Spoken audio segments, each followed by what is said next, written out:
หน้าไว้แล้วดาบแต่ใหญ่กันนี้ข้ามมาโชว์ให้ท่านไปชมกันหรอกใหญ่ๆกันเลยอ้าวเดินขึ้นเลย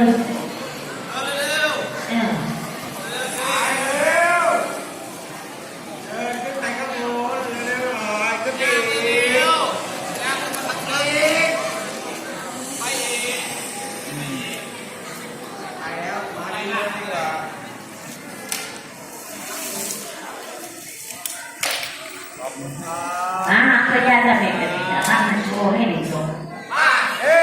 วันคู1 2 3พอแล้ว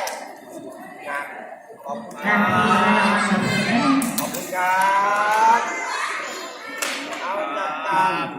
าปากกว้างๆมาเร็วกว้างหรือยังกัดไม่กัดโอ้ไม่กัดไม่กัดดีมากโอ้มากพี่ปล่อยหางมาดิ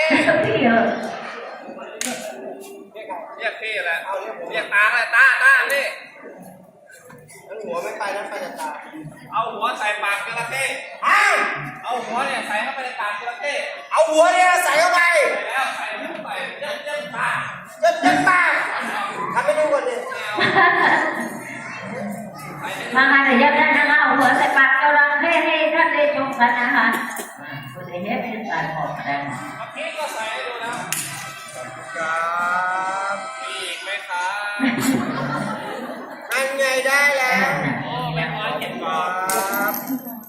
โชว์ที่หลังเก็บตังก่อนครับมีอีกไหมครับใส่แล้วมีใครห้ามเหรอเดี๋ยวดูโทษก่อนนะคะเวลานั้นก็ได้เราหัวใส่ปากจระเข้อย่าเพิ่งโดนนะจะให้รางวัลให้เขาหัวจากปากจระเข้กันค่ะตอนนี้ยังไม่ได้ใส่โยนได้ครับเอาค่ะใช่ยกเป็นเวลาใส่จบยังครับโฆษกได้แล้วค่ะจบประมาณเฮ้ยโอ้โหไม่กัดดีแล้วที่ไม่กัดแล้วไหนบอกจบแล้วเขายังไม่คุยกับเขาสองเลยโอเคใส่เลยนะว้าวปากกว้างโอเคไปเลย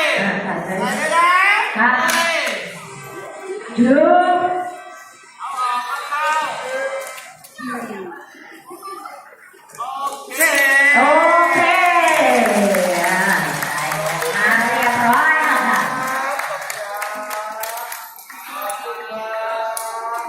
โอ้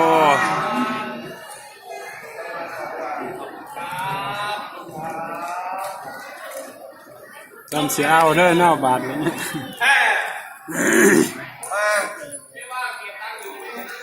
มาดิมาทางนี้มาไปอีกครั้งหนึ่งเดี๋ยวเก็บใส่อีกครั้งนึงนะเดี๋ยวดูกันอีกครั้งนึงนะคะ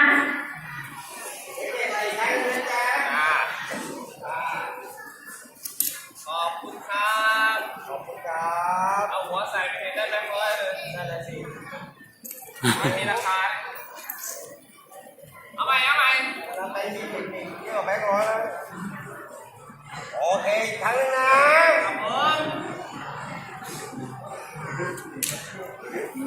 โอเคก่อนเลยสิ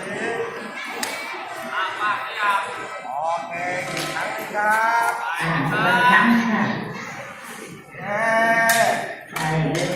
ยืมว้าว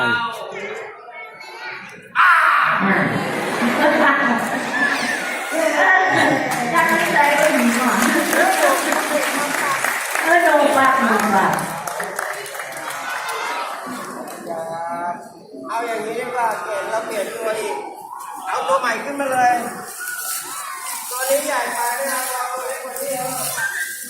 ไอ้เชิญลงไปได้แล้วไปดิเร็วไปแล้วลงไปเร็ว เดี๋ยวตรงไหนเดี๋ยวเราจะโชว์กันอีกขั้นจระเข้